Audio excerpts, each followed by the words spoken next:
Donc bonjour à tous.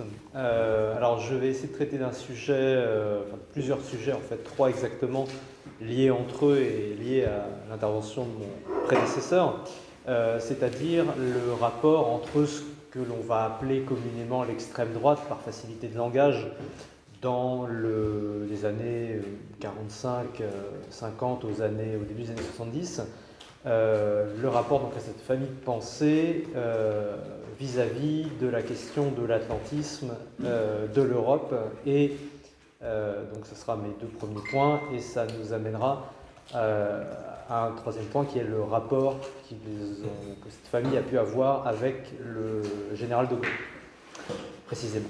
Donc atlantisme, européisme, gaullisme, comment ce qu'il est communément appelé, ce qu'on appelle communément l'extrême droite, se comporte vis-à-vis de ça.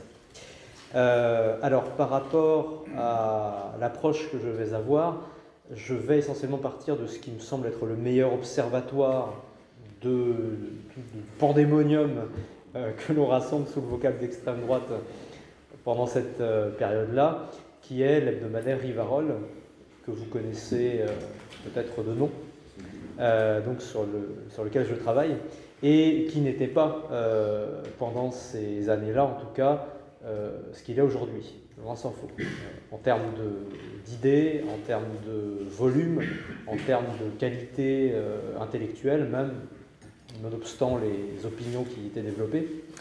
Et l'avantage, en fait, quand on travaille sur Rivarol, c'est que c'est un peu la maison commune des droites non gaullistes françaises, et même européennes, finalement. D'ailleurs, c'est pas pour rien que le sous-titre du journal, c'est hebdomadaire d'opposition nationale et européenne. Et donc, voilà, ça servira de vaccin, parce que c'est important les vaccins. Ça servira de vaccin, vous voyez, à l'idée selon laquelle la critique de l'idée européenne est forcément d'extrême droite. Je vais essayer de montrer exactement l'inverse, à peu près. Donc le premier point porte sur la relation entre ce qu'on va appeler l'extrême droite, on va voir les différentes sous-branches, la diversité qu'il peut y avoir sous ce nom-là, et les États-Unis, et donc forcément l'atlantisme. Alors déjà, la première chose à dire, c'est que le rapport aux États-Unis dans l'extrême droite française est extrêmement varié et parfois même contradictoire. Si je voulais prendre des métonymies, je dirais que les États-Unis pourraient être parfois Washington, c'est-à-dire les États-Unis en tant qu'entité géopolitique, comment est-ce qu'on se comporte par rapport à la politique étrangère américaine, au gouvernement américain. C'est parfois New York, donc la banque, la ville verticale, la modernité, ce que Robert Aron appelait le cancer américain, bref, tout ce qu'il y a de matérialiste, un peu dégueulasse, que Céline avait un peu vomi dans la troisième partie du Voyage au bout de la nuit. Et évidemment, dans une certaine extrême droite, c'est aussi associé à la juiverie internationale. C'est un peu la constante qu'on retrouve dans Rivarol, justement. Et malgré cet avis, disons, circonspect par rapport aux États-Unis, épicentre de la finance cosmopolite, on a une certaine tendresse pour d'autres États-Unis, les États-Unis des pionniers, les États-Unis notamment du Sud. Et donc on dirait, par rapport à Washington et New York, pour filer la métaphore, on dirait Atlanta.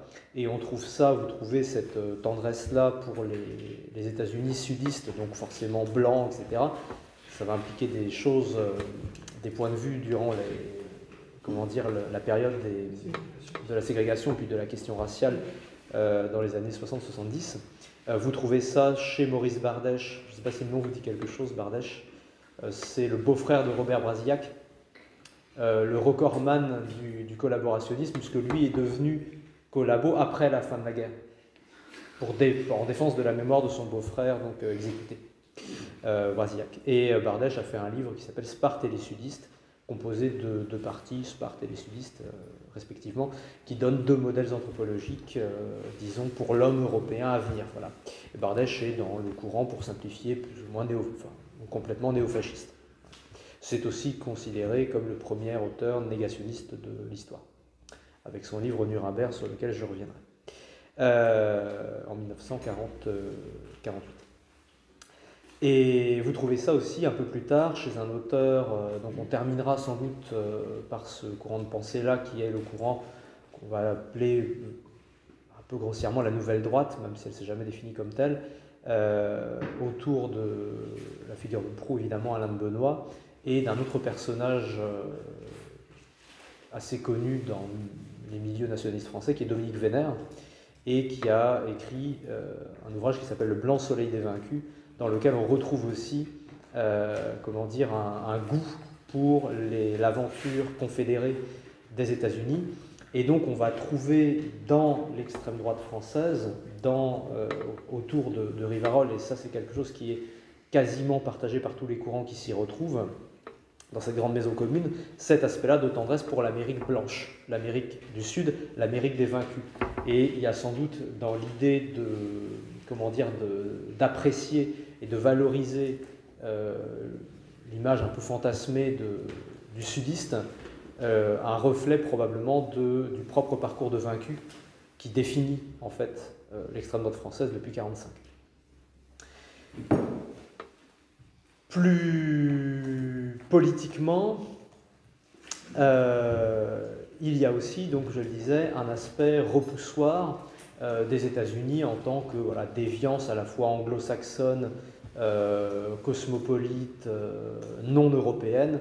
Donc il y a quelque part une opposition, mais bon, on peut dire que dans Rivarol, finalement, on va trouver des néo-païens et des catholiques traditionnalistes simultanément, donc on n'est pas à une contradiction près.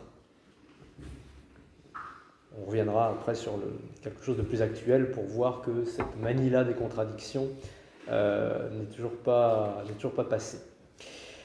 En ce qui concerne la politique à proprement parler, politique et géopolitique, si l'on suit le comportement de l'extrême droite, alors encore une fois je me positionne par rapport à Rivarol parce que tout simplement politiquement, on ne peut pas dire que le nationalisme français soit véritablement constitué.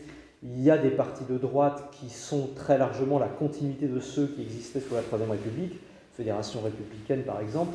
Le plus connu, c'est le Parti républicain des libertés, le PRL, avec André Mutter, qui était un résistant partisan de l'amnistie en 1945 et donc qui a été la figure centrale de la droite non-gaulliste des années 50. Il y a le mouvement Poujade, mais qui est quelque chose de vraiment à part.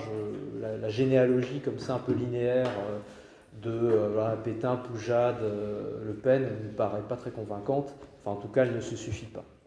Le seul avatar véritablement qu'on pourrait identifier, c'est la candidature de Jean-Louis Tixier-Vignancourt en 1965, à la présidentielle de 1965, que Rivarol soutient au premier tour. Mais bon, quand vous lisez le programme de Tixier-Vignancourt, je veux dire, c'est pas le Troisième Reich, quoi. C'est question industrielle, il faut rattraper la RFA industriellement, déjà, à l'époque. C'est ce genre de choses-là. Donc, en termes de parti politique, il n'y a pas de structure avant l'apparition et même l'émergence, finalement, du Front National. Donc, en 1972, pour la création. Je précise que Jean-Marie Le Pen n'est pas fondateur du Front National. Il ne fait que le reprendre quelques mois après sa création. Et donc l'émergence du parti dans les années 80. C'est pour ça que j'adopte plutôt le point de vue de la presse, et particulièrement cet hebdomadaire qui a le mérite de rassembler, disons, les différentes chapelles. Et donc, par rapport à la géopolitique globale et à l'atlantisme, on a quelque chose qu'il ne faut pas oublier, c'est qu'en 1945, la France est dans un sale état, particulièrement économiquement, et elle est assez largement dépendante économiquement, notamment des crédits américains. Donc pour comprendre l'attitude à la fois des gouvernements, mais aussi des commentateurs de l'actualité, notamment les journalistes, et notamment les journalistes de Rivarol, en tout cas les contributeurs, il faut avoir cela en tête, c'est qu'il y a un besoin de crédits américains, et quelque part finalement la relative autonomie prise par la France, vis-à-vis des États-Unis au cours du XXe siècle, est quasiment anecdotique, puisqu'on est passé d'une dépendance de crédit à une dépendance vis-à-vis du marché, puis des technologies des États-Unis. Donc, il y a ce contexte-là, et ça va donner deux attitudes différentes. La première, c'est l'acceptation d'une alliance par nécessité. Oui, certes, bon, les États-Unis, c'est pas terrible, voilà, c'est un peu des déviants, ce que j'ai dit tout à l'heure sur New York, etc. Ce ne sont pas des Européens, ils ne sont pas tout à fait comme nous, mais c'est le meilleur rempart, on en a besoin contre l'URSS. L'anticommunisme, la phobie du communisme, étant la ligne directrice de la famille politique qu'on appelle globalement l'extrême droite, jusqu'à la chute du mur, et enfin pour une partie en tout cas de cette famille-là de pensée, je crois qu'ils n'ont pas compris que le mur était tombé, et ça explique leur attitude pour certains vis-à-vis de la Russie. Et ils vont se recycler d'ailleurs dans d'autres bords politiques après 91. Donc, premier point de vue, l'alliance par nécessité, c'est-à-dire on fait avec les États-Unis parce que tout simplement ce sont les plus à même d'abriter une Europe affaiblie, particulièrement une France affaiblie, de la menace communiste. D'où l'accueil qui est fait plutôt positivement à l'Alliance Atlantique en 1949. Rivarol fait campagne pour ça. Il le faisait déjà d'ailleurs en 1944 pour une alliance occidentale transatlantique. En gros, le point de vue, c'était le point de vue de Churchill lors du discours de Fulton. C'est-à-dire bipolarisation, Henri Doepfer s'est abattu, l'adversaire c'est le communisme, etc. Et en gros, on connaît le mot de Churchill, on a peut-être tué le mauvais cochon en 1945. Les gens qui sont considérés comme les vaincus de la Deuxième Guerre mondiale, donc pour faire le lien avec ce que mon prédécesseur disait, les collabos, les pétainistes, etc. En gros, leur réponse c'est « bah oui, on vous l'avait bien dit ». Il fallait, Bardèche dans Nuremberg résume bien la pensée en une phrase assez synthétique. Il faudra avoir les SS avec nous ou chez nous. Il écrit ça en 1948.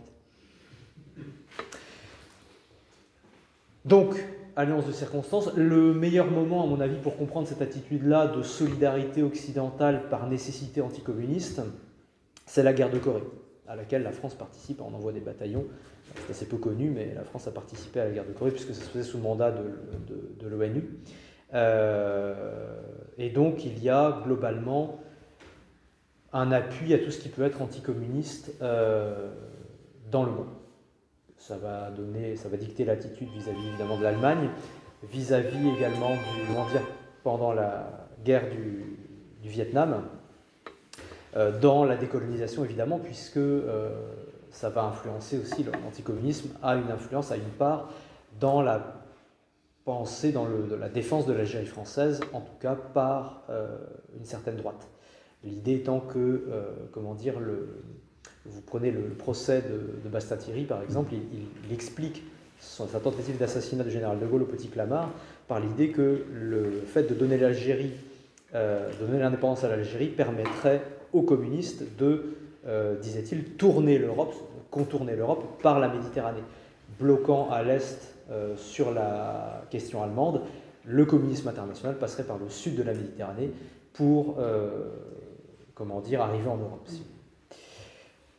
Donc, anticommuniste. Il y a une part, mais qui n'est vraiment pas majoritaire, de réel enthousiasme pour les États-Unis, de partisans d'un grand monde occidental blanc, mais le tropisme européen est beaucoup plus développé en fait que cet imaginaire-là d'un Occident s'étendant, disons, jusqu'à la Californie, chose qui est relativement peu développée. Les partisans de l'atlantisme le sont essentiellement par anticommunisme, et c'est un mariage de raison plus qu'un mariage d'amour qui se concrétise dans la défense de l'OTAN et dont les deux modèles d'ailleurs, les deux dirigeants des États-Unis qui sont le plus remarqués sont Eisenhower d'un côté et surtout le général MacArthur de l'autre. Alors que Roosevelt est vu un peu comme un niais qui s'est fait berder par Staline à Yalta, Truman comme un continuateur finalement de Roosevelt qui ne saisit pas l'importance de la lutte contre le communisme. Les deux modèles sont vraiment des hommes de la première guerre froide, Eisenhower d'un côté, et MacArthur de l'autre. On a même à un moment l'idée que MacArthur, finalement, balançait la bombe sur la Chine communiste, pourquoi pas, il aurait peut-être fallu le faire, ça aurait été pas mal. Donc, un atlantisme de raison. Et ça fait un petit peu sortir de la période à laquelle je vais me consacrer, mais on peut signaler quand même que depuis la chute du mur, les États-Unis sont devenus un petit peu Alors il y a toujours cet amour-là des États-Unis blancs, sudistes, etc. Mais vous lisez Rivarol aujourd'hui, depuis les années 90 et surtout 2000, les États-Unis, bon bah voilà, c'est en gros le proxy d'Israël, hein, et de la juiverie internationale. Et donc c'est devenu non plus le sauveur face à la menace communiste, mais la menace en elle-même. Hein, et donc avec la volonté impériale, etc., la volonté de régner par le chaos, et derrière, évidemment, on retrouve les Juifs, bien entendu. Et à contrario, la Russie est devenue, semble-t-il, un facteur de stabilisation. Donc on a eu un petit inversement, si vous voulez, de ce que Raymond Aron avait bien identifié, une puissance qui veut réviser l'ordre international, c'était l'URSS, c'est devenu les États-Unis, une puissance qui conservait l'ordre international, c'était les États-Unis, et c'est devenu la Russie. Une espèce de permutation comme ça géographique, interprétée évidemment avec le biais idéologique que l'on connaît à Rivarol. Tout cela m'amène donc à parler, puisque le temps passe, de la question européenne. Alors, il y a beaucoup moins de débats là dans le cadre de Rivarol sur la question européenne, que je lis, est liée à la question allemande. C'est la même question, hein, surtout sur la période 45-70 à peu près que je traite. Vive l'Europe. Et je pourrais m'arrêter là, à peu près. Alors, il y a une petite exception dans le nationalisme français, ce sont les maurassiens stricts, y compris Maurras lui-même. Il faut voir ce qu'est le procès Maurras, dans lequel on l'accuse d'intelligence avec l'ennemi, alors que, bon, Maurras était vu, quand on voit les rapports de renseignement allemands, pendant la guerre, comme vraiment un obstacle, une espèce d'épine dans le pied qui empêchait de mettre Déa, Doriot, ou même Laval en avant, justement, avec son nationalisme intégral anti-allemand. Là, c'était un petit peu embêtant. Et on a d'ailleurs, la Gestapo avait arrêté plusieurs dirigeants de l'Action française pendant l'occupation, sans compter ceux qui étaient partis dans la résistance, etc. Donc les maurassiens de stricte obédience, par méfiance, par anti-germanisme, c'est le strict minimum. Si vous êtes maurassien et que vous ne voulez pas au moins le découpage de l'Allemagne en 4, c'est que vous avez une dissonance cognitive. C'est quelque chose. Donc, il y a cette famille maurassienne stricte qui va être représentée, par exemple, par le journal Aspect de la France et par l'héritier sans doute le plus important de Maurras, qui est Pierre Boutang, qui finalement, après être passé plus ou moins dans les cercles girodistes de l'occupation, rallie le général de Gaulle, ce qui le met en marge du reste de l'extrême droite, mais Boutang, de toute façon, à tout point de vue, était un marginal, intellectuellement comme politiquement. Et donc, il y a une famille maurassienne qui va se rattacher au gaullisme. J'en ai parlé, maintenant je reviens sur le reste, toujours par commodité de langage, ce qu'on appelle l'extrême droite, qui est pro-européenne pour plusieurs raisons. Encore une fois, on peut distinguer le mariage de raison du mariage d'amour. Le mariage de raison, c'est toujours pareil. La France, on connaît le discours en fait, hein, c'est un discours qui est voilà, le discours des gens d'extrême droite. La France est trop petite, comment dire, l'union fait la force. Faire l'Europe, c'est faire le poids. Rien à voir avec des affiches de la deuxième partie du XXe siècle. Si ça vous dit quelque chose, avec un lutteur américain et un sumotori japonais assis sur la planète, là, faire l'Europe, c'est faire le poids. Faudrait dire aux rédacteurs de cette affiche-là qu'ils partagent, ils ont beaucoup de points communs avec Rivarol finalement, je ne sais pas s'ils le savent, vous le direz autour de vous. Et donc, ce mariage à double raison est d'abord motivé par l'anticommunisme, par le fait de faire une Europe unie, notamment militairement, économiquement d'abord et militairement ensuite, je vais lire un petit extrait là, assez éclairant là-dessus, de façon à faire bloc face à l'Union soviétique. Et là, on retrouve le fameux dilemme. Est-ce que l'Europe doit être finalement l'Europe de la défense doit être une succursale de l'OTAN et l'Europe fédérée finalement des États-Unis bis, un prolongement des États-Unis dans un grand cadre atlantique dont la liaison serait assurée par le Royaume-Uni? Ou alors, est-ce que justement il faut unifier l'Europe pour faire le poids face à l'URSS d'un côté et aux États-Unis de l'autre? C'est-à-dire que tout le monde à peu près est pour une défense européenne et une union au moins économique, douanière, voire même monétaire dès les années 50 à l'échelle européenne. La seule chose qui fait débat, c'est est-ce qu'il faut le faire avec les États-Unis ou, disons, à côté, voire en concurrence avec les États-Unis. C'est ça le débat. Mais en tout cas, sur le fait de faire l'Union européenne, là-dessus, il n'y a pas de débat. Tout le monde est à peu près pour. Donc, soutien évidemment au plan Schuman. D'ailleurs, Robert Schuman, pas Maurice, Robert Schuman est à peu près le seul, avec quelquefois Jean Monnet, la seule personnalité de la 4ème République dont Rivarol fait l'éloge occasionnellement.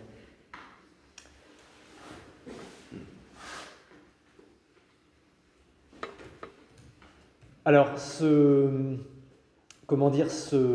tropisme pro-européen se traduit évidemment par le soutien au plan Schuman, par le soutien à la CED, et évidemment, l'échec de la CED permettra de dire que c'est de la faute des communistes et des gaullistes, donc ça rajoutera, quelque chose à la longue liste des reproches que l'on fait au général de Gaulle, c'est d'avoir fait planter la CED par le biais de ses réseaux, d'avoir contribué en tout cas à l'échec de la CED. Soutien au traité de Rome, là on peut noter quelque chose d'un peu particulier, puisque Jean-Marie Le Pen avait voté en tant que député poujadiste contre le traité de Rome, alors que l'essentiel de ce qu'on appelle l'extrême droite française avait plutôt soutenu l'initiative, encore une fois par goût anticommuniste et par volonté de solidarité européenne.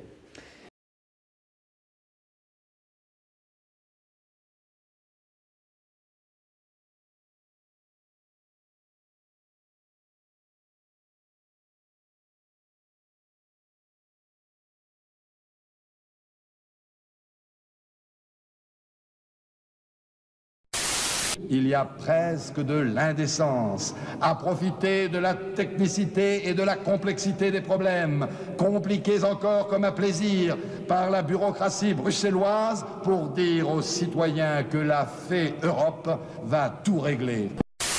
Nous ne nous contentons pas, comme d'autres, de baigner dans un romantisme béat ou dans un verbalisme claironnant. Nous ne pensons pas que l'Europe est une sorte de poudre de perlimpinpin venant au secours des gouvernements à court d'idées. Il faut avoir la foi et jouer la carte de l'Europe, toujours la même rengaine. Europe, Europe, Europe. Mais certains vont me dire, vous êtes nationaliste, vous êtes contre l'Europe. Je réponds, oui, dans ces conditions, je suis nationaliste parce que je suis patriote.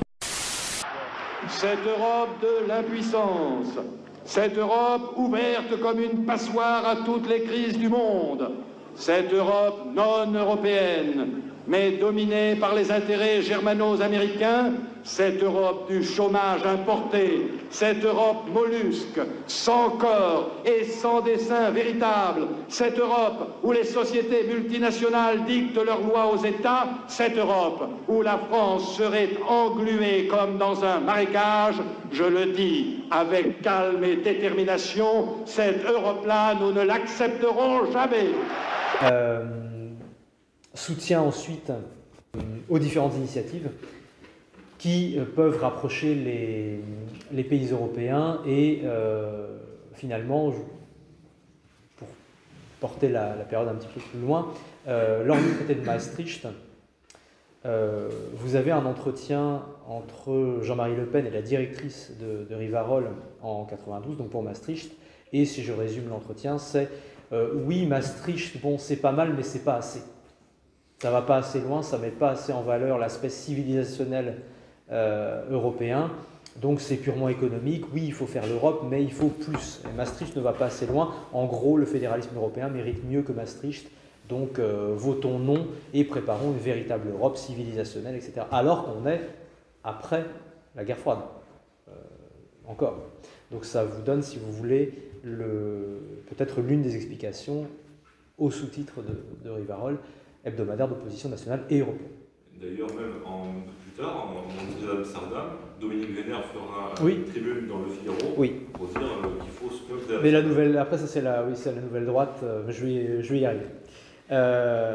Donc concernant ce point de vue, j'espère avoir éclairé le point de vue, disons, mariage de raison et création d'une fédération européenne du point de vue militaire et économique par nécessité anticommuniste et parce que la France affaiblie en 1945 n'a plus les moyens de faire quoi que ce soit, d'être un acteur géopolitique important seul.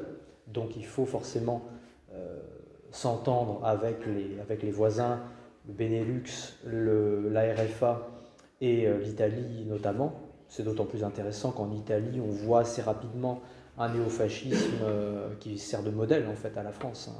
La France suit l'Italie politiquement dans ses expérimentations politiques. Il suffit de voir les parentés d'imagerie entre le MSI italien et le Front National français.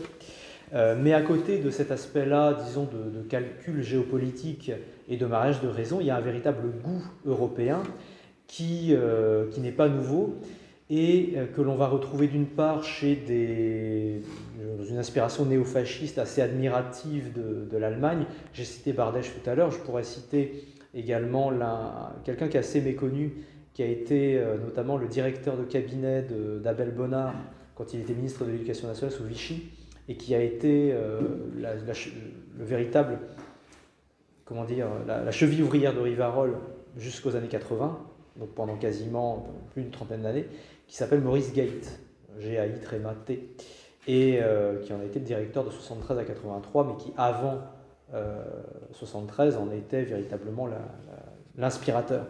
Et donc, Gait a écrit, c'est un philosophe, un agrégé de philosophie, et il a écrit un manifeste des inégaux, référence évidemment au manifeste des égaux de Gracchus Babeuf pendant la Révolution, dans lequel il explique sa vision, disons, c'est à la fois une anthropologie, une métaphysique et une politique. Et en matière politique et géopolitique, lui, il est dans une vision vraiment transrhénane, c'est un carolagien. Il faut que la France et l'Allemagne fusionnent dans un grand ensemble. Les Anglais, ce n'est pas, non, c'est pas trop ça. Ils sont pas tout à fait comme nous, c'est des Anglo-Saxons un peu déviants. Pour les États-Unis, il a une phrase, il dit que de toute façon, tout ce qui était bien, c'était les Indiens qui sont plus là. Donc on retrouve, vous voyez, l'aspect dont je parlais au début de l'intervention, très présent chez les non-conformistes des années 30. Les États-Unis, c'est même la concrétisation du capitalisme, ça n'a pas d'identité, etc. C'est cosmopolite et anonyme. Et donc Gait est plutôt dans ce courant-là. Les néofascistes, évidemment, le sont. Les anciens collabos qui se recyclent pour un certain nombre de Rivarol le sont aussi, avec cette admiration-là, toujours pour l'Allemagne. Je ne rentre pas dans les détails, mais il y a des questions à poser par rapport à, le procès Brasillac a notamment posé cette question-là, le rapport de l'interprétation du couple France-Allemagne, pour une fois que le couple franco-allemand existe, en termes de rapport, de virilité.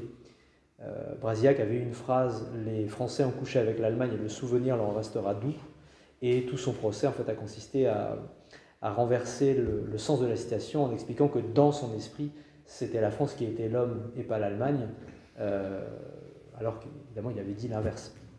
Mais bon, en tout cas, il y a une véritable posture d'admiration et de dire les Allemands nous sont supérieurs, c'est le grand Siegfried, donc il faut suivre, admirer ces gens-là, nous serons les brillants seconds de Germania, et nous ferons comme ça quelque chose de beau sur le continent, éloigné un petit peu de la vermine anglo-saxonne et de la menace soviétique.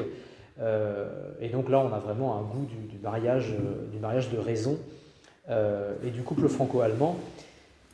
Et donc, je vais revenir quelques minutes après sur la position par rapport au général de Gaulle, mais évidemment, cette admiration-là, cette considération-là de l'Allemagne comme supérieure motive le réarmement allemand, donc la CED, donc le soutien à une Europe de la défense, mais voilà, quasiment revivement l'occupation, quasiment.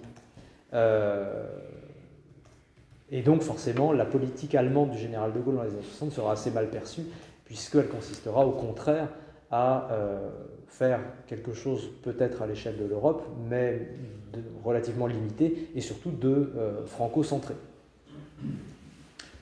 Globalement, quand même, un certain nombre de ces auteurs-là, dont je vais me parler, quand on voit leurs écrits, on a quand même l'impression qu'ils regrettent sévèrement de ne pas s'appeler Gunther, quoi, et de ne pas être né à Francfort ou à Munich. Alors, bon, c'est un peu caricatural. En termes de caricature, c'est pas moi qui ai commencé, hein, c'est eux. Cela dit, je voulais quand même vous lire parce que j'ai beaucoup parlé des néofascistes, des collabos, etc. Mais il y a aussi la perpétuation d'une droite classique, conservatrice, qui rêvait en fait d'un parti conservateur à l'anglaise, finalement, et dont le fondateur de Rivarol est un excellent représentant. C'est un monsieur qui s'appelle René Maliavin, c'est un juriste qui a un très bon réseau, comment dire, dans le milieu politique et médiatique. Un homme de la fin du XIXe siècle, disons, qui avait été directeur de cabinet du président Deschanel, qui est surtout connu pour être tombé d'un train en pyjama, que Maliavin a toujours défendu. Et donc c'est Maliavin qui a fondé, c'est lui le fondateur de Rivarol, si vous voulez. Et je voulais vous lire l'un de ces textes qu'il signe dans sa revue mensuelle. Il tenait une revue mensuelle qui s'appelait Écrit de Paris, qui existe encore, qui est la revue qui a donné en fait Rivarol, qui a donné naissance à Rivarol, et qui paraît encore aujourd'hui avec le même directeur, donc le fameux Jérôme Bourbon. Voici ce qu'écrit donc René Maliavin je vous donnerai la date après. Il faut leur apprendre les avantages qu'ils peuvent tirer de leur union en les faisant vivre à la même table. Il faut que le Bavarois puisse manger des rillettes de Tours, il faut que l'Auvergnat puisse boire du vin du Rhin. Seule une union douanière assortie d'une monnaie commune peut nous permettre d'atteindre ce but. Avec le plan Schuman, on peut faire un grand pas dans cette direction. Son principe est excellent, car il invite tous les Européens à exploiter ensemble un trésor dont dépendent leur tranquillité et leur prospérité. Décembre 1951. Bon, je pourrais terminer là-dessus, mais je tiens mon engagement de parler un peu du rapport au général de Gaulle. En gros, si vous voulez comprendre le rapport de l'extrême droite française de cette époque-là au général de Gaulle, vous imaginez une liste avec des reproches qui sont faits à de Gaulle, et c'est un ajout constant. 1940, c'est un déserteur, il trahit le maréchal Pétain. 1944-45, c'est le pantin de Staline, c'est le gaulo-communisme, c'est l'homme qui est prêt à livrer la France au rouge, à la menace rouge, un couteau entre les dents. Bon, pendant la traversée du désert, on lui reproche à peu près rien, si ce n'est d'avoir contribué quand même à saborder, à faire échouer la CED. Ça fait déjà 3 reproches. Il n'est pas encore au pouvoir. 58, c'est le coup d'État. C'est-à-dire que vous avez quand même des gens qui nous disaient il faut avoir les SS avec nous, chez nous, qui vont considérer que finalement De Gaulle a des méthodes fascistes. Bon. 58, donc évidemment le coup d'État. L'Algérie, autre grief évidemment sans doute le plus important. Et ça nous amène tout ça à la conclusion paradoxale que en 68, finalement, vous avez des gens qui se trouvent très bien des événements de 68. Alors oui, c'est le désordre, etc., mais quelque part, on l'a bien cherché. Les années 60, qui sont à la fois les années d'une part de Vatican II et d'autre part de mai 68, sont vues comme un moment de décadence, mais mérité et conséquent, et on en fait porter la responsabilité au général de Gaulle. Ça vous explique pourquoi un homme comme Lucien Rebattet, dont je pense que le nom vous dit quelque chose, qui était comment dire, qui a atteint, je pense, le dernier niveau de la collaboration à l'extrême, c'est-à-dire qu'il était quand même parti en 1945 se réfugier en Allemagne pour continuer à faire des émissions de radio anti-gaullistes, comment dire, et pro-allemandes. Donc condamné à mort, etc., évidemment pas exécuté, et qui est resté à Rivarol jusqu'à sa mort dans les années 70. Et donc il s'extasiait sur mai 68 parce que c'était des mouvements de jeunesse, avec des jeunes rassemblés sur de la pelouse qui écoutaient quelqu'un. Ça lui rappelait un peu sa jeunesse. En gros, Woodstock, Nuremberg, tout ça, il y a quand même une esthétique assez similaire. Vraiment, dans ces articles, c'est un critique musical à la base, et vous trouvez comme ça une espèce d'extase pour ce mouvement de la jeunesse-là. Et c'est à mettre en lien avec l'émergence du courant, justement, alors M. Arbaten n'en était pas, mais à la même époque, à la fin des années 60, l'épuration étant oubliée, la question coloniale étant soldée depuis 62, ou au moins 65 avec l'échec de Tixier-Vinocourt, il fallait trouver des nouveaux. La droite avait besoin de se réinventer, enfin l'extrême droite avait besoin de se réinventer. Et vous avez l'émergence, avec la création du GRES, de la nouvelle droite. C'est les deux moments phares. 69, la création du GRES autour de la figure d'Alain de Benoît, et dont plusieurs rédacteurs de Rivarol vont être. Donc là, on est dans la vision vraiment pro-européenne, mais anti-américaine, avec la revendication de l'héritage gréco-romain, etc., anti-chrétienne évidemment. Ça pourrait faire l'objet d'une autre conférence, ça, le rapport au christianisme et au paganisme. Et en 72, la formation du Front National, puis sa récupération par Jean-Marie Le Pen. Et tout cela sur deux éléments essentiels, le rejet du communisme d'une part et le rejet du gaullisme d'autre part. Et je crois en avoir terminé, pour ne pas être trop long. Bravo. Oui. Je voulais savoir si concrètement l'idée européiste était-elle une chimère, et en fait sous-entendrait un fantasme de refaire l'Empire allemand, le Grand Reich. Le Grand Reich au sens nazi. Ouais. Pour certains, oui, mais après, ça recouvre plusieurs choses. Ça recouvre, il y a une idée de, comment dire, identitaire, oui, européenne. Ça rejoint aussi ce qu'on disait tout à l'heure par rapport aux Celtes, etc. Il y a, d'une certaine façon, c'est ce qui différencie une certaine droite, disons, anti-latine finalement, du GRES, qui lui se réfère véritablement à Rome et à, comment dire, et à Athènes. Et cela dit, il y a une très grande proximité entre le GRES et notamment les auteurs de la révolution conservatrice allemande, Junger, etc. Karl Schmitt, il y a eu un colloque d'ailleurs sur les deux il n'y a pas longtemps, organisé par des personnages issus de la nouvelle droite. Donc est-ce que ça recouvre la reconstitution d'un Reich? Pour certains, probablement oui, parce que ça correspond à une certaine esthétique, à la projection aussi d'un idéal de puissance dont on pense que seule l'Allemagne peut l'assumer. Et là-dessus, il faut voir aussi que les années 60-70 sont des années où la détestation de la France, et disons, enfin en tout cas la vision dégradée de la France et des Français se développe beaucoup. C'est la vision que Céline avait dans les années 30 de la France, vraiment le bout du monde, on a mis tout ce qu'il y a de plus dégueulasse, de dégénéré, etc. C'est ce qu'il dit, on ne pouvait pas aller plus loin parce qu'il y avait l'océan, mais c'est l'accumulation de toutes les tares du monde, dit Céline. La citation, je sais que il a une phrase assez dure là-dessus, et donc il y a un aspect vraiment de détestation, je vais y arriver, de soi, et qui va s'exprimer de la façon sans doute la plus vicieuse dans l'ensemble de la société, cette façon vicieuse étant la dérision. La dérision et le nihilisme, et on arrive aujourd'hui au bout de ça. Mais finalement, moi je pense qu'il y a vraiment dans cette extrême droite vaincue en 1945 un aspect morbide en fait, de goût de la défaite, Et ce sont des gens qui en sont, qui me l'ont dit. Si on commençait à gagner véritablement, en gros, on serait un peu perdu, on ne saurait plus quoi dire, en fait. Et donc, il y a un aspect vraiment, c'est difficile à dire sans être grossier, mais oui, enfin, disons, on aime bien regarder la décadence. Il y a un goût pour la propre putréfaction, à regarder ce que sont devenus les Français. Et là-dessus, l'élection de Macron est assez symbolique, parce que c'est à la fois regarder Rothschild a gagné, et à la fois, enfin, c'est bien, vous avez vu, on avait raison depuis le début, quand même.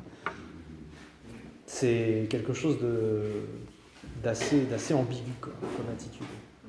Donc, pour revenir à la question de base, est-ce que ça recouvre l'idée d'un Reich ? Peut-être, pour certains en tout cas, mais encore une fois c'est un pandémonium, hein, donc il y a vraiment une diversité très forte d'idées là-dessus. En tout cas, il y a vraiment quelque chose il y a des champs de recherche à explorer sur le rapport à soi, en fait, de cette famille de pensée-là, le rapport à soi, le rapport à sa propre décomposition, finalement. Et donc, à côté de ça, la vigueur et la santé, l'aspect vitaliste qu'on prête à l'Allemagne, et notamment et qui a pour beaucoup motivé aussi l'attrait que certains ont pu avoir pour le nazisme des années 30, quitte à changer d'opinion après. Et pour le fascisme, d'ailleurs, déjà dès les années 20. En fait. Est-ce que tu peux dire un mot sur l'inspiration qu'a pu être l'idéologie SS européiste qu'il y a eu pu avoir en 1943, etc. Comment ça a influencé après ces milieux-là ? C'était un modèle. Vous avez là-dessus, c'est essentiellement esthétique en fait. Il y a une dimension où on prête au SS des vertus quasiment homériques et antichrétiennes aussi. Donc il y a un lien à faire avec le paganisme. Vous écoutez l'émission, elle est disponible sur YouTube, l'entrevue de Lucien Rebattet avec Jacques Chancel dans l'émission Radioscopie, je crois que c'était en 70. Il explique ça, il dit oui, il y avait des gens dégueulasses autour de Himmler, etc., le SD, mais il y avait aussi des beaux combattants. Hugo Boss, oui, ça met de l'ordre quand même, ça parle. Et il y a une dimension vraiment esthétique, à la fois esthétique et antichrétienne. Et là-dessus, il y a sans avoir de similitude idéologique, vous avez des parentés communes antéchrétiennes et antichrétiennes entre ces gens-là, disons, d'inspiration néofasciste et la nouvelle droite. Il y a quand même des liens entre les deux. Oui, ça revient à la question. Mais je veux savoir comment ça s'interface, quelle est l'opinion de cette droite rivarolienne atlantiste vis-à-vis du catholicisme. Vous avez des gens comme Gaït est un petit peu particulier parce que c'est un fil. Alors lui, si j'ai bien compris son manifeste des inégaux, le catholicisme c'est bien quand c'est Joseph de Maistre parce que ça met de l'ordre. Mais sinon après ça met des vertus. Voilà, il y a une vision vraiment nietzschéenne. Il y a une influence nietzschéenne Nietzsche lu par ces gens-là, j'entends. Oui. Ça fera encore une autre conférence, décidément. Disons une vision, oui, déformée de la pensée caricaturale finalement de la pensée nietzschéenne, antichrétienne, et vous avez aussi des catholiques traditionnalistes. Si vous voulez, pour donner une illustration un peu triviale de ça, il y a quelques années, dans Rivarol, il y avait eu un débat avec les lecteurs. Vous aviez un rédacteur occasionnel qui écrit sous pseudo, qui signait René Blanc, c'était à propos du Burkini, qui disait là, le corps de la femme, c'est comme quelque chose à exposer, etc. Il y avait une vision vraiment, statuaire du corps féminin, éloge de la nudité, des choses qu'on va retrouver dans les courants qui vont inspirer d'une certaine façon l'esthétique fasciste et nazie, mais aussi après la nouvelle droite, par exemple, avec l'éloge du corps nu, référence à tout ce qu'il y avait d'esthétique antique. Et ce qu'on voit dans les statuts d'Arnaud Breker.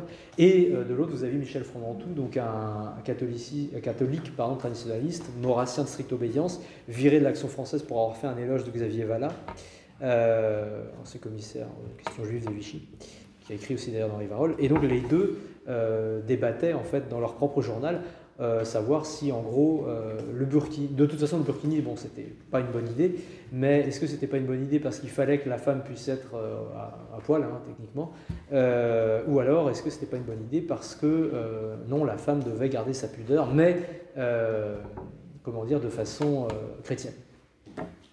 Donc on a à la fois des catholiques traditionnalistes, mais depuis la direction de Jérôme Bourbon en 2010, la tendance, on va dire vaguement néo-païenne, ça ne veut pas dire grand-chose, mais on va la résumer comme ça, a été quasiment chassée du journal, et il y a une place beaucoup plus grande accordée aux sédévacantistes, hein, et en tout cas aux catholiques traditionnalistes. Au moins, mais sans latin. Si on peut dire que le pape est un antipape qui est là par Satan, c'est mieux.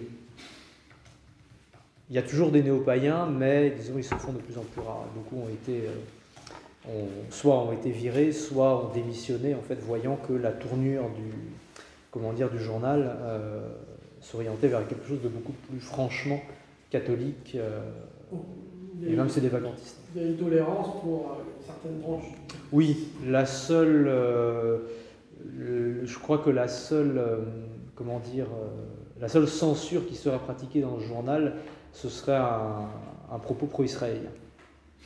De ce que me disait le directeur. Il laisserait dire ce qu'on veut, hein, en termes de point de vue. On peut être, défendre le fait que la nudité c'est bien, on peut à côté défendre le péché originel et donc une certaine, disons, austérité vestimentaire, à partir du moment où il n'y a pas de propos pro-juif ou pro-Israël. C'est vraiment la question qui est devenue centrale, en fait. Il faut toujours trouver un hobby, hein, quand c'est pas l'épuration, c'est l'alger. Enfin, c'est un peu caricatural ce que je dis, mais plus les traumatismes historiques s'éloignent, plus il faut en trouver de nouveaux pour avoir quelque chose à dire. Donc l'épuration a marqué les gens, l'Algérie aussi. Une fois que ça s'est digéré, qu'on passe à des nouvelles générations, on entretient un souvenir, etc., un ressentiment, parce que ça vit sur le ressentiment. Bon, on va trouver des luttes, d'autres luttes finalement, et après, une fois que l'URSS est terminé, une fois que la guerre froide est terminée, que l'URSS est tombée, l'anticommunisme ne tient plus, donc on fait quand même des choses, un entretien mémoriel anti-gaulliste, voilà, un peu comme on se brosse les dents le matin, quoi, c'est rituel. Mais la lutte devient essentiellement la dénonciation de la juiverie internationale et donc d'Israël. Dans ce que vous dites, on sent plus que c'est quand même c'est un parti, enfin je ne sais pas comment on peut appeler ça, une mouvance qui est plus le fruit des circonstances, hein, plutôt que d'une idée forte à la base, quelque chose de construit. C'est plus, certains pathos qui... Oui, disons que c'est une... Est-ce qu'on ne peut pas être, les païens et les catholiques oui, c'est un... tout ça ne semble pas très cohérent, quoi. Voilà, alors, c'est ça qui est intéressant, c'est la vraie question, en fait, qui pourrait faire l'objet d'une thèse sur Rivarol, même. C'est comment ces gens-là tiennent ensemble. Il y a comme des dénominateurs communs. La critique de l'épuration, fondamentalement, et du système qui en est sorti. Et tout est... Le Covid, c'est à cause de l'épuration, il faut le savoir. Non mais, je ne caricature pas. C'est vraiment c'est la conséquence logique des déviations juridiques issues de Nuremberg, etc. Ce genre de choses-là. Donc déjà, il y a le rejet du système juridique et politique sorti de l'épuration. Après, il y a un accord sur l'Algérie, rejet du communisme et détestation du général de Gaulle, et attitude réservée vis-à-vis de la communauté juive, pour dire les choses poliment. C'est le fanatisme autour de tout ça qui peut dire. C'est le fait que ça soit... Oui, il y a des forces, mais il n'y a pas de système cohérent, quoi. Non, mais... Par contre, quand vous disiez sur le reste ou le mouvement de la nouvelle droite, c'est plus... Il y a une doctrine, système oui. De réflexion réflexion Oui. plus cohérente sur des idées, etc. Il y a une harmonie, il y a une cohérence, mais disons que certains... il faut voir ça en fait comme comment dire, vous mettez Rivarol au centre, si vous voulez, vous tracez autour des cercles de toutes les familles de pensée de la droite nationaliste française, et il y a une partie de chacun de ces cercles qui forme l'entité qui est Rivarol, mais effectivement il n'y a pas de dénominateur commun. C'est pas grave de toute façon, puisqu'ils ne visent pas le pouvoir. Donc il n'y a pas de programme de gouvernement à développer. Il y a simplement une liste de dénonciations à faire. En parlant de pouvoir, est-ce que tu peux nous parler un petit peu des liens qu'ils ont pu avoir avec le centre et Oui. avec Valéry Giscard d'Estaing? Oui. Alors, j'ai pas parlé des élections de 69, pardon. Donc celles qui font suite à la démission du général. Mais vous voyez un soutien. Donc j'ai dit qu'il y avait un éloge de Schuman, Robert Schuman, sous la 4ème République, et il y a un soutien clair à Poher, parce qu'au moins avec Poher, on aura l'Europe. Contre Pompidou. Parce que Pompidou, c'est quand même, voilà, il a été mis à part de Gaulle, donc non. Mais c'est au nom de l'Europe qu'on le fait. Et donc, effectivement, on retrouve quelque chose. On a l'habitude de présenter scolairement la vie politique française, disons, du dernier quart du XXe siècle, avec le FN, c'est l'extrême droite, après il y a le RPR, après il y a l'UDF. Et le FN sera toujours plus proche du RPR que de l'UDF. Non, mais vous avez beaucoup plus de ponts qui sont faits entre le centre droit et ce qu'on appelait l'extrême droite, par-dessus le parti gaulliste, quand il l'était encore. Vous avez des passages, d'ailleurs ça se voit dans les alliances électorales qui sont faites dans les années 90, à l'échelle, dans les élections régionales, etc., ce qui ont pu faire scandale, ce sont des UDF qui se sont rapprochés le plus du FN, plus que des RPR. Par rapport à Giscard d'Estaing, Giscard, cet homme a toutes les qualités. Il a une particule, il est né à Coblence, il veut l'Europe, il a des affinités quand même avec les États-Unis. Cet homme est parfait. Il a fricoté avec l'OAS, je sais pas. Oui, il y a des parentés. Oui, il a refusé une mission en Algérie que le général de Gaulle lui avait demandé en personne quand il était ministre des Finances. D'ailleurs, il le raconte dans ses mémoires, Giscard d'Estaing. Et donc, il n'y a pas de soutien, il n'y a pas d'appel à voter, pas d'appel net en faveur de Giscard d'Estaing. Disons que Giscard d'Estaing est vu comme un moindre mal parce que Mitterrand, en gros, c'est Staline avec un chapeau, un peu dépeint comme ça. Encore que Mitterrand, c'était mieux que De Gaulle, quand les deux étaient en vis-à-vis, parce qu'il n'y a rien de pire que De Gaulle. Et donc oui, il y a des liens de soutien avec Giscard d'Estaing et avec le centre, parce que pro-Europe, et parce que aussi l'autre crainte pendant longtemps, parce qu'il y a des liens avec tout ça, mais ça c'est tous les travaux d'Aniel Croiris qui montrent ça avec les milieux du patronat, la crainte c'est une étatisation de l'économie. La phobie, c'est aussi les nationalisations en 1945, c'est la participation en 1968. Ça terrifie véritablement les milieux économiques qui entourent cette droite-là. Donc à cette époque-là, de toute façon, il y avait Tixier Boulincourt et le Parti des Forces Nouvelles. Oui. Et quelle était son attitude à ce moment-là?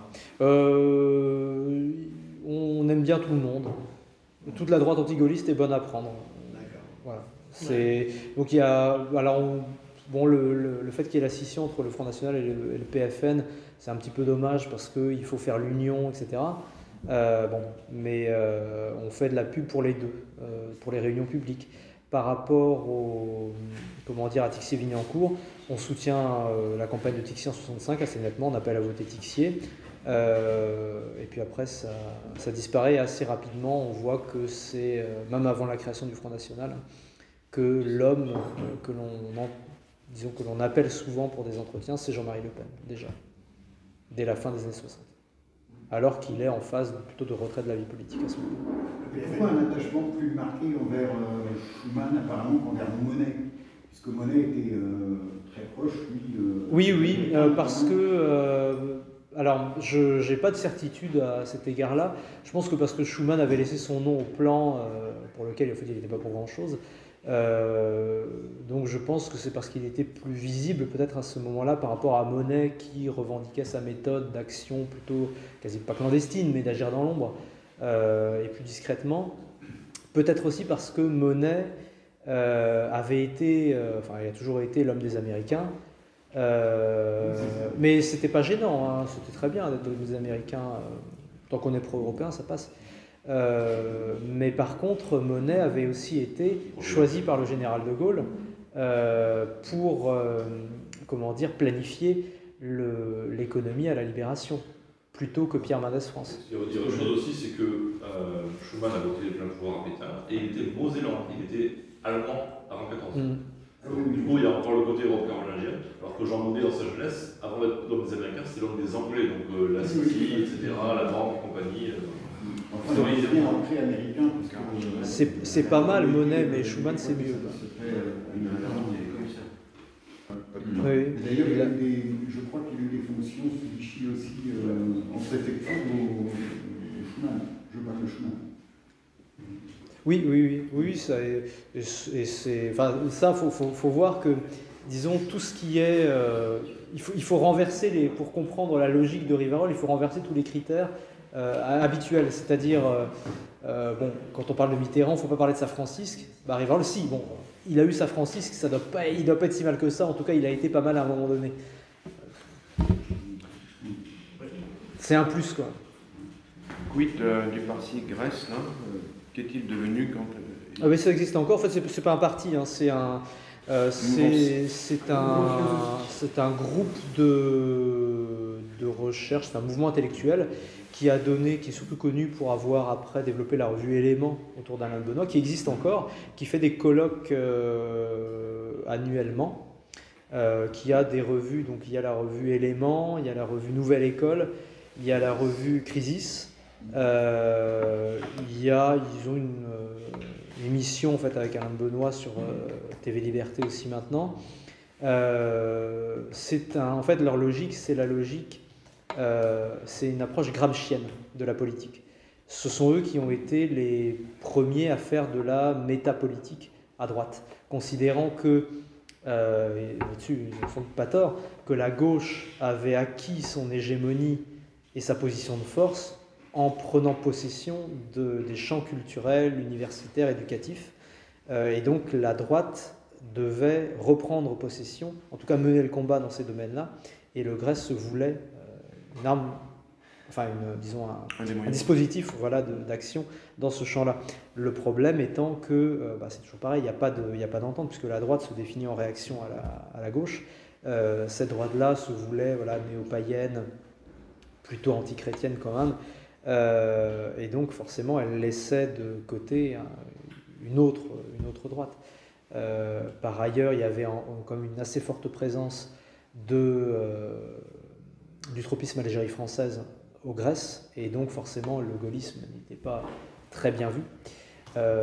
Même si après, la politique étrangère de De Gaulle dans les années 60, et notamment sa politique vis-à-vis de l'Asie et de l'Amérique latine, a concordé avec le développement quasiment d'un tiers-mondisme finalement dans la nouvelle droite, tiers-mondisme non aligné, avec vraiment le retour à, comme je le disais au début, à une détestation des États-Unis en tant que cosmopolite, apatride, vide un petit peu d'identité, et par contre une recherche et une affinité avec non pas avec l'Union soviétique, mais avec la Russie.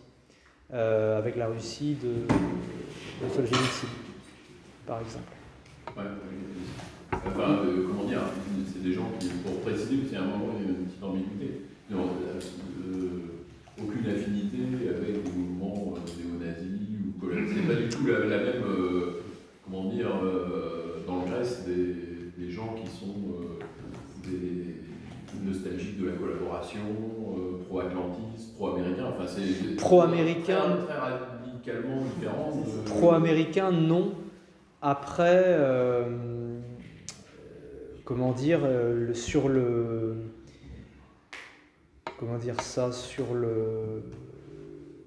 l'aspect Europe des régions, pour faire un lien direct avec ce que mon prédécesseur disait, ça c'est assez bien vu finalement. La fameuse carte de la SS avec les régions d'Europe, etc.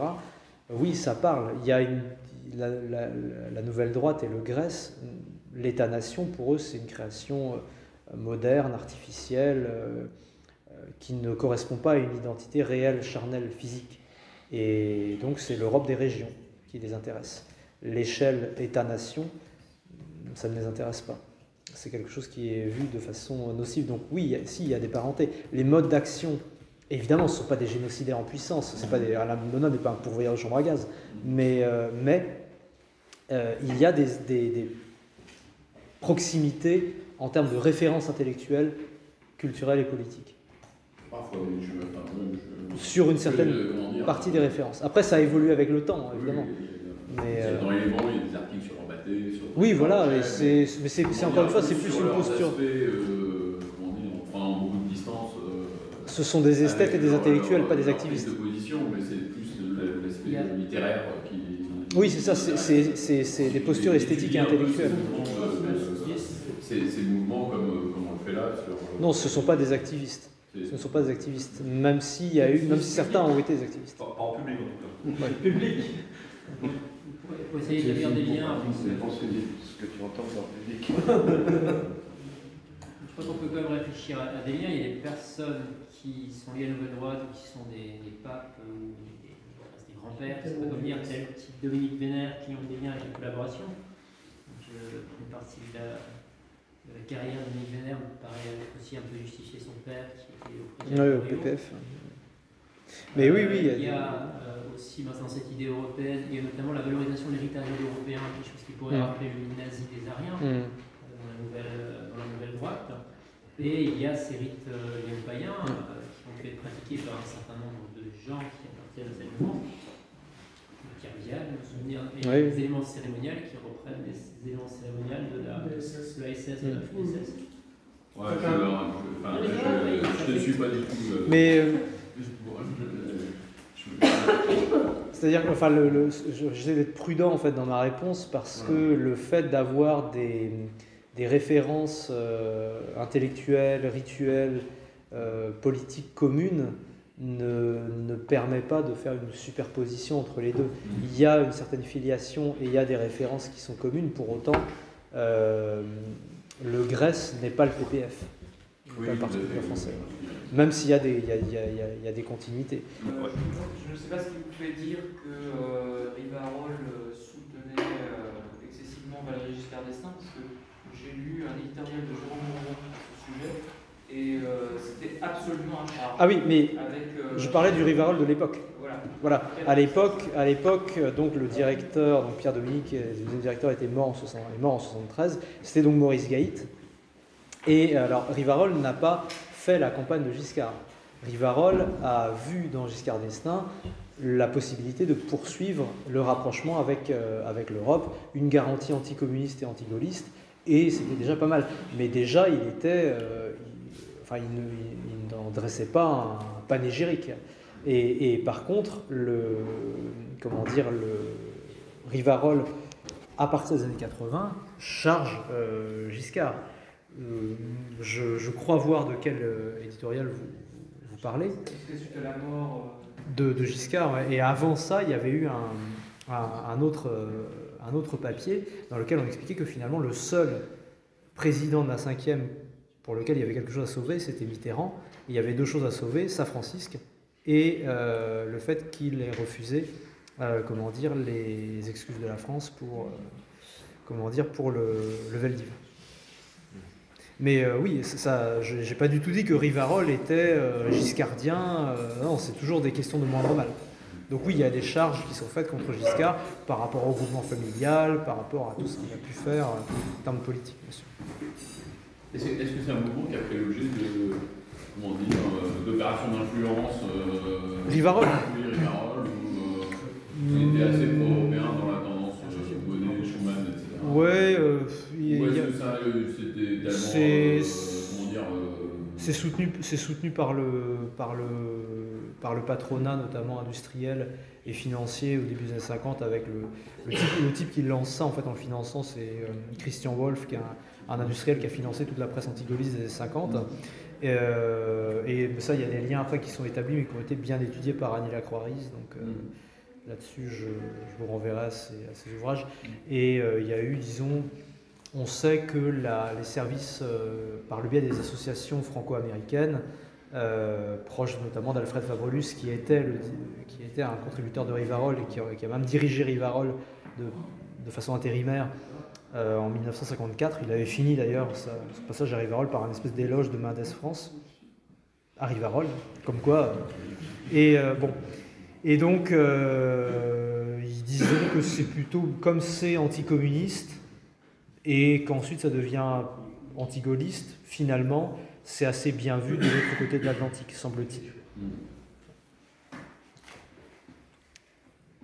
Bon, on va s'arrêter là.